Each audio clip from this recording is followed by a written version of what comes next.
Good morning. പ്രഭാത വാർത്തയിലേക്ക് എല്ലാ പ്രേക്ഷകർക്കും സ്വാഗതം. ഞാൻ പ്രജിൻസി കണ്ണൻ. ഇന്ന് ഫെബ്രുവരി 29 വ്യാഴാഴ്ച, മലയാള മാസം കുംഭം 16. വാർത്തകളിലേക്ക് വിശദമായി കടക്കുന്നു. പൂക്കോട് വെറ്ററിനറി സർവകലാശാലയിലെ വിദ്യാർത്ഥി സിദ്ധാർത്ഥിന്റെ മരണത്തിൽ ഇന്ന് കൂടുതൽ അറസ്റ്റിന് സാധ്യത. പ്രതിപട്ടികയിൽ ഉൾപ്പെട്ട 18 പേർക്ക് പുറമെ 5 പേരെ കൂടി പോലീസ് ചോദ്യം ചെയ്യുന്നുണ്ട്. ഇതിൽ 2 പേർ ഗൂഢാലോചനയിൽ ഉൾപ്പെടെ പങ്കെടുത്തതായാണ് പോലീസിന്റെ സംശയം. സിദ്ധാർത്ഥിനെ മർദ്ദിക്കുന്നതിന് മുൻപ് കൃത്യമായ ഗൂഢാലോചന നടന്നു എന്നാണ് അന്വേഷണ സംഘത്തിന്റെ നിഗമനം. ഫെബ്രുവരി 15 വീട്ടിലേക്ക് പോയ സിദ്ധാർത്ഥിനെ വിളിച്ചു വരുത്തിയ സഹപാഠി രഹൻ ബിനോയ് ഉൾപ്പെടെ ഇന്നലെ അറസ്റ്റിലായിരുന്നു. രഹനെ വിശ്വസിച്ച് ക്യാമ്പസിലേക്ക് തിരികെ എത്തിയ വിദ്യാർത്ഥിയെ SFI നേതാക്കൾ ഉൾപ്പെട്ട സംഘം മർദ്ദിക്കുകയായിരുന്നു. അരുൺ പാറയ്ക്കൽ നൽകും തിരുവനന്തപുരത്ത് നിന്ന് കൂടുതൽ. അരുൺ പാറയ്ക്കൽ വയനാട്ടിൽ നിന്ന് ചെയ്യുന്നുണ്ട് വിവരങ്ങളുമായി. Arun, good morning. ഈ സിദ്ധാർത്ഥിന്റെ മരണത്തിൽ ഇന്ന് കൂടുതൽ അറസ്റ്റിന് സാധ്യതയുണ്ട്. അതിൽ ഏറ്റവും പ്രധാനപ്പെട്ട കാര്യം, ഇത് കൃത്യമായ ആസൂത്രണത്തോടെ നടന്നൊരു കൊലപാതകമാണ്, മർദ്ദനമാണ് എന്നൊക്കെയുള്ള വിവരങ്ങൾ പുറത്തു വരുന്നു. എന്താണ് പോലീസിന്റെ അന്വേഷണ പുരോഗതി? ഒപ്പം ഇന്ന് എന്തൊക്കെ നടപടിക്രമങ്ങൾ ഇതിന്റെ ഭാഗമായി ഉണ്ടാകും? പോലീസ് എന്തായാലും ഇക്കാര്യത്തിൽ കൃത്യമായ ഗൂഢാലോചന നടന്നു എന്ന നിഗമനത്തിൽ തന്നെയാണ് മുന്നോട്ടു പോകുന്നത്. അന്വേഷണ സംഘം അത്തരത്തിലുള്ള അന്വേഷണം തന്നെയാണ് പ്രധാനമായും നടത്തുന്നത്. ഈ പോസ്റ്റ്മോർട്ടം റിപ്പോർട്ടിലെ ഗുരുതര കണ്ടെത്തലുകളും അതുപോലെ തന്നെ വീട്ടുകാരുടെ, സിദ്ധാർത്ഥിന്റെ കുടുംബത്തിന്റെ പ്രതികരണവും ഈ കാര്യങ്ങളിൽ, അതായത് ഗുരുതരമായ മർദ്ദനം ഈ സിദ്ധാർത്ഥിന് ഉണ്ടായി എന്നതായിരുന്നു. അതിന്റെ അടിസ്ഥാനത്തിലാണ് ഇപ്പോൾ പോലീസ് അത്തരത്തിലുള്ള ഒരു അന്വേഷണം തുടക്കം മുതലേ പോലീസിന്റെ ഭാഗത്ത് നിന്ന് ഉണ്ടായിരുന്നു. ആൾക്കൂട്ട വിചാരണ നടന്നു ഇക്കാര്യത്തിൽ എന്നായിരുന്നു പോലീസും ആദ്യം മുതൽ തന്നെ വിശ്വസിച്ചിരുന്നത്. എന്തായാലും ഇന്നലെ അറസ്റ്റ് ചെയ്ത വിദ്യാർത്ഥികളെ ചോദ്യം ചെയ്തതിൽ നിന്ന് ലഭിച്ച മൊഴിയുടെ അടിസ്ഥാനത്തിൽ പോലീസും അതുപോലെ തന്നെ കുട്ടിയുടെ വീട്ടുകാരും സംശയിച്ച അതേ രീതിയിൽ തന്നെയാണ് കാര്യങ്ങൾ എന്ന് പോലീസിനെ മനസ്സിലായി. ആൾക്കൂട്ട വിചാരണ ഇക്കാര്യത്തിൽ സിദ്ധാർത്ഥിനെ മർദ്ദിക്കുന്ന കാര്യത്തിൽ ക്യാമ്പസിനകത്ത് ഉണ്ടായി. ഈ ഹോസ്റ്റലിന്റെ നടുമുറ്റത്ത് വെച്ചാണ് ഇത്തരത്തിലൊരു ആക്രമണം ഉണ്ടായത്. ആ സമയത്ത് ഈ വിദ്യാർത്ഥികൾ മർദ്ദിക്കുന്ന സമയത്ത് മറ്റുള്ള വിദ്യാർത്ഥികൾ നോക്കി നിന്നു. മാത്രമല്ല, സിദ്ധാർത്ഥ വീട്ടിലേക്ക് പോയ സമയത്ത് ഇവർ പ്രതികൾ ഹോസ്റ്റലിനകത്ത് ഗൂഢാലോചന നടത്തുകയും തുടർന്ന് രഹൻ ബിനോയ് സഹപാഠിയാണ്. രഹൻ ബിനോയെ ഉപയോഗിച്ചുകൊണ്ട് SFI നേതാക്കൾ ഈ വിദ്യാർത്ഥി സിദ്ധാർത്ഥിനെ തിരികെ വിളിക്കുന്ന ഒരു സാഹചര്യവും ഉണ്ടായി എന്ന് പോലീസ് പറയുന്നുണ്ട്. ഇന്നലെ മൊഴി ലഭിച്ച ഈ അറസ്റ്റിലായ 6 വിദ്യാർത്ഥികളിൽ നിന്ന് പോലീസിന് അത്തരത്തിലുള്ള ഒരു മൊഴിയാണ് ലഭിച്ചിരിക്കുന്നത്. ഈ സിൻജോ ജോൺസൺ ഉൾപ്പെടെയുള്ള പ്രതികൾ മറ്റ് വിദ്യാർത്ഥികളോട് ഇക്കാര്യങ്ങൾ പുറത്തു പറഞ്ഞാൽ ഗുരുതര പ്രത്യാഘാതം ഉണ്ടാകുമെന്ന് ഭീഷണിപ്പെടുത്തുന്ന ഒരു സാഹചര്യം ഉണ്ടായി എന്നും പോലീസ് സ്ഥിരീകരിക്കുന്നുണ്ട്. കഴിഞ്ഞ ദിവസങ്ങളിൽ ഈ കുട്ടിയുടെ കുടുംബവും ഇത്തരത്തിലുള്ള ആരോപണവുമായി രംഗത്ത് വന്നിരുന്നു. എന്തായാലും ഈ കേസിൽ നിലവിൽ 18 പ്രതികളാണുള്ളത്. പോലീസിന്റെ പ്രതിപട്ടികയിൽ 18 പേരാണുള്ളത്.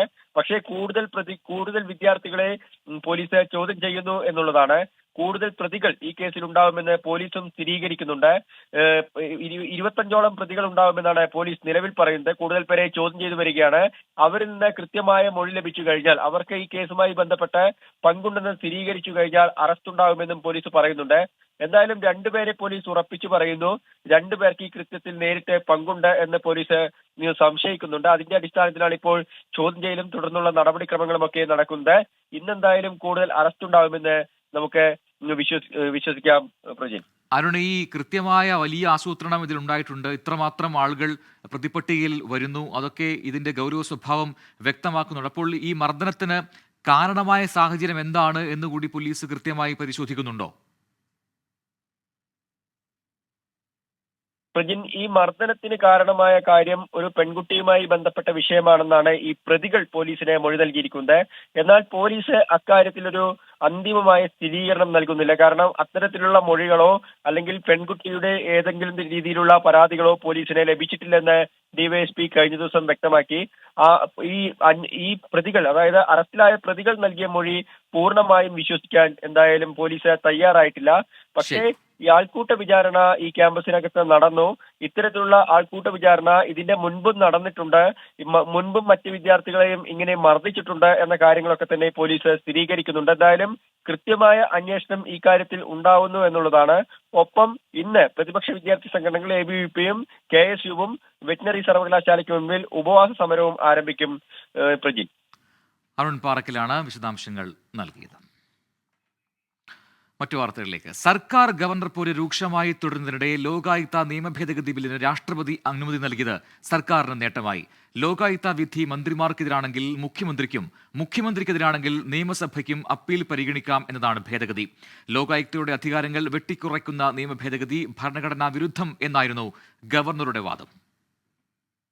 2022 ഓഗസ്റ്റിലാണ് നിയമസഭ ലോകായുക്ത ഭേദഗതി ബിൽ പാസാക്കിയത്. ലോകായുക്തയുടെ അധികാരങ്ങൾ വെട്ടിക്കുറയ്ക്കുന്ന ഭേദഗതിയെന്ന് അന്നേ വിമർശനമുയർന്നു. മുഖ്യമന്ത്രിയുടെ ദുരിതാശ്വാസ നിധി ദുർവിനിയോഗ കേസ് പരിഗണിക്കുന്നതുകൊണ്ടാണ് ഭേദഗതിയെന്ന ആക്ഷേപവും ഉയർന്നിരുന്നു. നിയമ ഭേദഗതി ഭരണഘടനാ വിരുദ്ധമാണെന്നായിരുന്നു ഗവർണറുടെ വാദം. തുടർന്ന് ബില്ലിൽ ഒപ്പിടാതെ ഗവർണർ നീട്ടിക്കൊണ്ടുപോയി. സംസ്ഥാനം സുപ്രീംകോടതിയെ സമീപിക്കുകയും കോടതി രൂക്ഷ വിമർശനം നടത്തുകയും ചെയ്തു. ഇതിന് പിന്നാലെയാണ് 7 ബില്ലുകൾ 2023 നവംബറിൽ ഗവർണർ ആരിഫ് മുഹമ്മദ് ഖാൻ രാഷ്ട്രപതിക്ക് വിട്ടത്. ലോക്പാൽ ബില്ലിന് സമാനമാണ് ലോകായുക്ത ബില്ലെന്ന നിയമോപദേശത്തിന്റെ അടിസ്ഥാനത്തിലാണ് രാഷ്ട്രപതി ഭവൻ ബില്ലിന് അംഗീകാരം നൽകിയത്. ബില്ലിന് അനുമതി ലഭിച്ചതോടെ ഗവർണറുടെ അപ്പലേറ്റ് അധികാരം ഇല്ലാതാവും. മുഖ്യമന്ത്രിക്കെതിരെ ലോകായുക്ത വിധിയുണ്ടായാൽ ഗവർണർക്ക് പകരം നിയമസഭയായിരിക്കും അപ്പലേറ്റ് അതോറിറ്റി. മന്ത്രിമാർക്കെതിരായ വിധികളിൽ മുഖ്യമന്ത്രിയും എംഎൽഎമാർക്കെതിരായ വിധിയിൽ സ്പീക്കറുമായിരിക്കും അപ്പലേറ്റ് അതോറിറ്റി. രാഷ്ട്രപതി ബില്ലിന് അംഗീകാരം നൽകിയത് ഗവർണർക്കും പ്രതിപക്ഷത്തിനും തിരിച്ചടിയായി. രാഷ്ട്രപതി ഭവൻ തീരുമാനമനുസരിച്ച് ഇനി ഗവർണർ ബില്ലിൽ ഒപ്പിടും. 24 തിരുവനന്തപുരം. ഹിമാചൽ പ്രദേശിൽ കോൺഗ്രസിന്റെ രാഷ്ട്രീയ പ്രതിസന്ധി തുടരുകയാണ്. സർക്കാരിന് ബിജെപിയുടെ അവിശ്വാസ ഭീഷണി തുടരുന്നതിനിടെ മുഖ്യമന്ത്രി സുഖ്വീന്ദർ സിംഗ് സുഖുവിനെ മാറ്റണം എന്ന നിലപാടിൽ ഉറച്ചാണ് മന്ത്രി മുൻ മുഖ്യമന്ത്രി വീരഭദ്ര സിംഗിന്റെ മകനുമായ വിക്രമാദിത്യ സിംഗ്. തൽക്കാലം സമ്മർദ്ദം ചെലുത്തുന്നില്ലെങ്കിലും ഹൈക്കമാൻഡിന്റെ തീരുമാനത്തിനായി കാത്തിരിക്കുകയാണെന്ന് വിക്രമാദിത്യ സിംഗ് വ്യക്തമാക്കി. DK ശിവകുമാർ, ഭൂപേഷ് ഭാഗൽ, ഭൂപീന്ദർ സിംഗ് ഹൂഡ എന്നിവർ ഷിംലയിൽ തുടരുന്നുമുണ്ട്. ഷിംലയിൽ നിന്ന് നിതിൻ അംബുജ നൽകും ഏറ്റവും പുതിയ അപ്ഡേറ്റുകൾ. Nitin, good morning. ഹിമാചലിലെ രാഷ്ട്രീയ പ്രതിസന്ധി അത് അയവില്ലാതെ തുടരുകയാണ്. സർക്കാരിനെ നിലനിർത്താൻ സാധിക്കുമെന്ന് ഉറച്ച് ഇപ്പോഴും വിശ്വസിക്കുന്നുണ്ടോ കോൺഗ്രസ്? എങ്കിൽ അടുത്ത ഫോർമുല എന്ത്? Rijin, good morning. ഉത്തരേന്ത്യയിലെ ഏക കോൺഗ്രസ് സർക്കാർ വലിയ തരത്തിലൊരു പ്രതിസന്ധിയിലൂടെ തന്നെയാണ് കടന്നുപോകുന്നത്. മുഖ്യമന്ത്രി സുഖ്വീന്ദർ സിംഗ് സുഖുവിനെ മാറ്റണം എന്നാവശ്യപ്പെട്ട് ഹിമാചൽ PCC അധ്യക്ഷ പ്രതിഭ സിംഗ്, അതോടൊപ്പം തന്നെ മകൻ വിക്രമാദിത്യ സിംഗ് രംഗത്തുണ്ട്. 2022 സംസ്ഥാനത്ത് സർക്കാർ അധികാരത്തിലേറുമ്പോൾ തന്നെ ഒരു കൃത്യമായ ഫോർമുല മുന്നോട്ട് വെക്കണം എന്നൊരാവശ്യം പ്രതിഭ സിംഗ് മുന്നോട്ട് വെച്ചിരുന്നു. അന്ന് തന്നെ മുഖ്യമന്ത്രി ആകണം എന്നൊരു ആഗ്രഹം ഹൈക്കമാൻഡിന് മുമ്പാകെ തന്നെ പ്രതിഭ സിംഗ് പ്രകടിപ്പിച്ചിരുന്നു. പക്ഷെ അതെല്ലാം തന്നെ തള്ളിക്കൊണ്ടാണ് സുഖ്വീന്ദർ സിംഗ് സുഖുവിനെ മുഖ്യമന്ത്രിയെ പ്രഖ്യാപിക്കുകയും പിന്നീട് ഭരണം മുന്നോട്ട് പോവുകയും ചെയ്തത്. പക്ഷേ രാജ്യസഭാ തിരഞ്ഞെടുപ്പിനിടയിലാണ് നാടകീയമായ സംഭവങ്ങൾ ഉണ്ടാവുകയും പിന്നീട് 6 കോൺഗ്രസ് MLA മാർ വിമത ഭീഷണി മുഴക്കുകയും അതിനുശേഷമാണ് പിന്നീട് നാടകീയ സംഭവങ്ങളെല്ലാം ഉണ്ടായത്. ഏതായാലും അത് പിന്നീട് വിക്രമാദിത്യ സിംഗ് രാജിവെക്കുകയും അതിനുശേഷം ആ രാജി തള്ളുകയും ചെയ്തിട്ടുണ്ട്. നിലവിൽ ഇപ്പോൾ വലിയ പ്രതിസന്ധിയിലൂടെ കടന്നു പോകുന്നത് സുഖ്വീന്ദർ സിംഗ് സുഖുവിനെ മാറ്റണമെന്നൊരു ആവശ്യമാണ് ഹൈക്കമാൻഡിന് മുമ്പാകെ തന്നെ വെച്ചിരിക്കുന്നത്. ഇതിലൊരു തീരുമാനം ഹൈക്കമാൻഡ് സ്വീകരിക്കണമെന്നൊരു ആവശ്യം അറിയിച്ചിട്ടുണ്ട്. എന്തായാലും കേന്ദ്ര നിരീക്ഷകരായ DK ശിവകുമാർ, ഭൂപേന്ദർ ഹൂഡ, അതോടൊപ്പം തന്നെ ഛത്തീസ്ഗഡ് മുൻ മുഖ്യമന്ത്രി ഭൂപേഷ് ബാഗേൽ എന്നിവർ ഇപ്പോഴും ഷിംലയിൽ തുടരുന്നുണ്ട്. ഓരോ MLA മാരുമായി സംസാരിച്ച് സംഘടനാ പ്രശ്നങ്ങളെല്ലാം തന്നെ മനസ്സിലേക്കൊണ്ട് മുന്നോട്ട് പോവുകയാണ്. നമുക്ക് ലഭ്യമായ വിവരപ്രകാരം ലോക്സഭാ തെരഞ്ഞെടുപ്പിന് ശേഷം ഒരുപക്ഷെ മറ്റൊരു തരത്തിൽ, അതായത് വിക്രമാദിത്യ സിംഗിനെ മുഖ്യമന്ത്രി സ്ഥാനത്തേക്ക് പരിഗണിക്കാം എന്നൊരു ഫോർമുലയാണ് ഇപ്പോൾ ഹൈക്കമാൻഡ് മുന്നോട്ട് വയ്ക്കുന്നത്. നിതിൻ അംബുജനാണ് ഷിംലയിൽ നിന്നും വിശദാംശങ്ങൾ നൽകിയത്. ഇനി ലോക്സഭാ തെരഞ്ഞെടുപ്പ് ഒരുക്കം.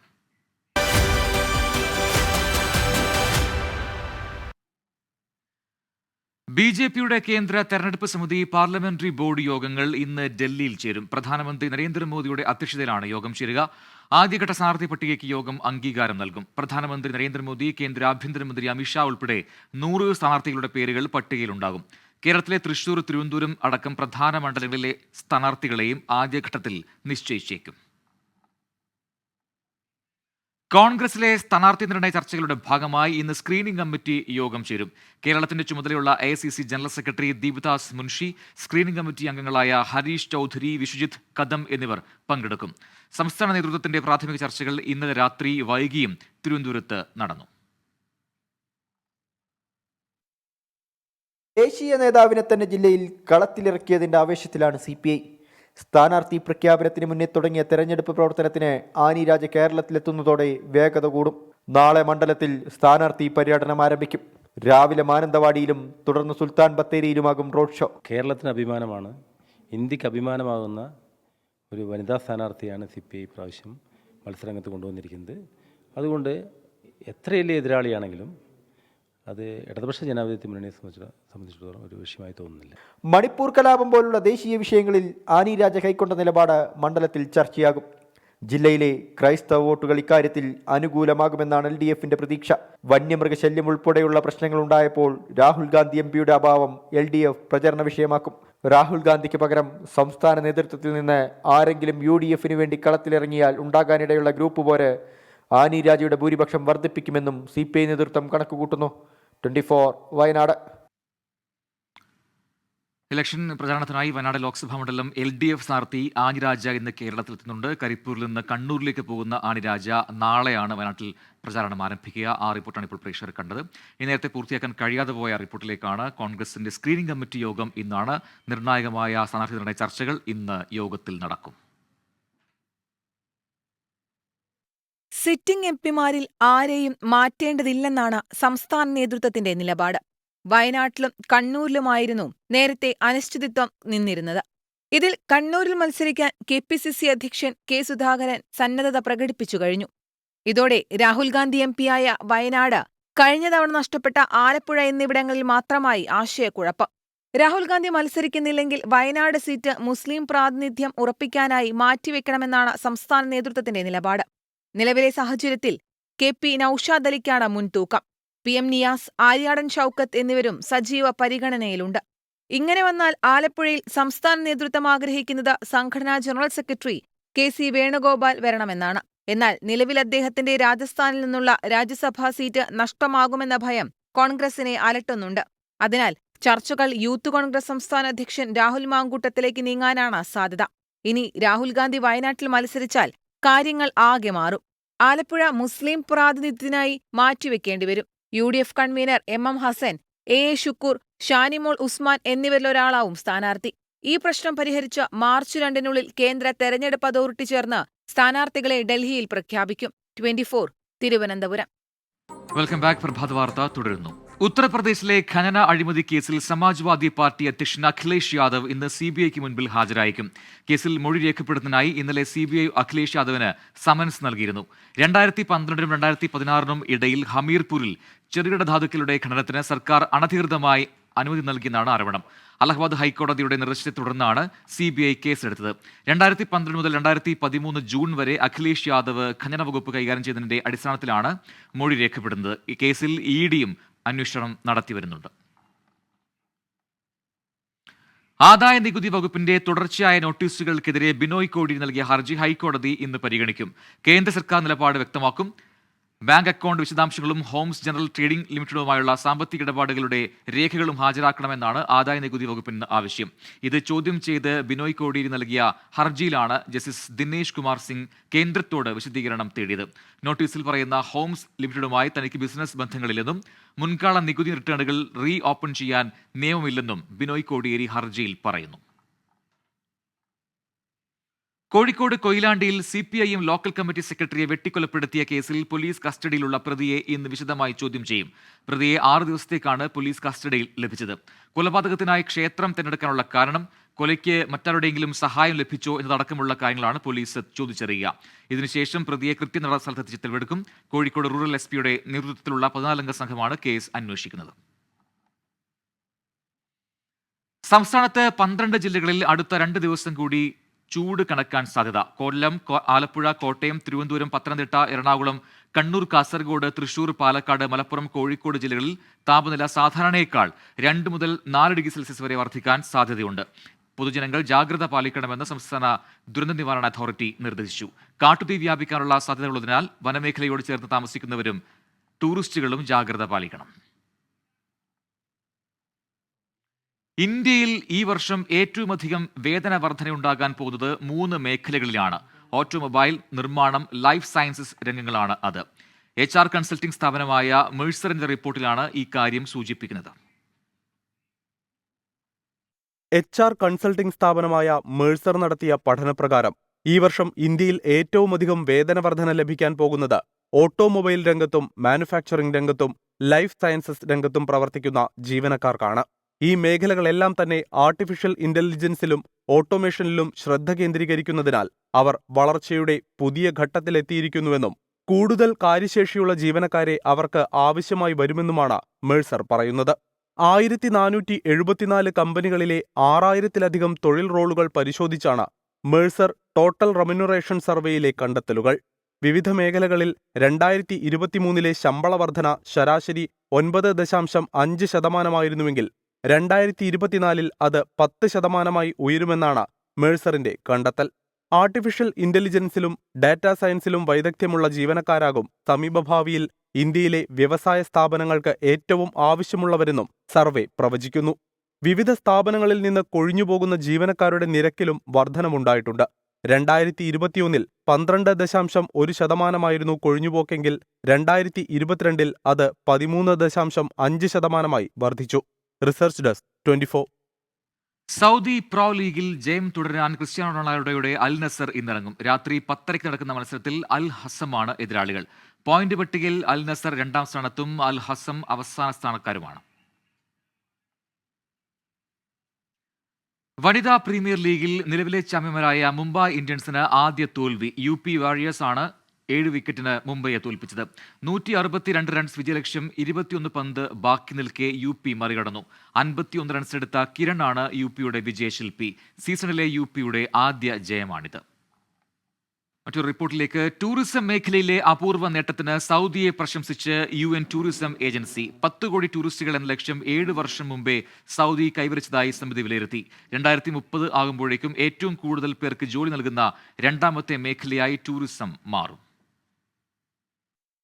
2023 സൗദിയിലെത്തിയ ആഭ്യന്തര വിദേശ ടൂറിസ്റ്റുകളുടെ എണ്ണം 10 കോടിയിലധികമാണ്.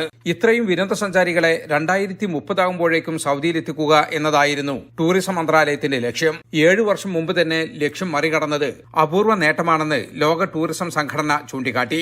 സൗദിയുടെ നേട്ടത്തെ UN ടൂറിസം പ്രശംസിച്ചു. ആഗോള ടൂറിസം കേന്ദ്രമാകാനുള്ള സൗദിയുടെ യാത്രയിലെ നാഴികക്കല്ലാണ് ഈ നേട്ടമെന്ന് സമിതി വിലയിരുത്തി.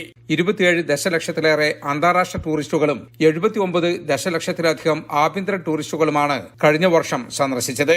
$67 ബില്യൺ ഇവർ രാജ്യത്ത് ചെലവഴിച്ചു. 2023 സൗദിയിൽ ടൂറിസം മേഖലയിൽ പ്രവർത്തിക്കുന്ന സ്ഥാപനങ്ങളുടെ എണ്ണം 390% ഉയർന്നു. നോൺ ഓയിൽ GVAയിലേക്ക് ടൂറിസം മേഖലയുടെ സംഭാവന 7%, GDPയിലേക്ക് 4% കവിയുമെന്നാണ് പ്രതീക്ഷ. 9 ലക്ഷത്തിലേറെ പേരാണ് സൗദി ടൂറിസം മേഖലയിൽ ജോലി ചെയ്യുന്നത്. 2030 ആകുമ്പോഴേക്കും ഏറ്റവും കൂടുതൽ പേർക്ക് ജോലി നൽകുന്ന 2ാമത്തെ മേഖലയായി ടൂറിസം മാറും.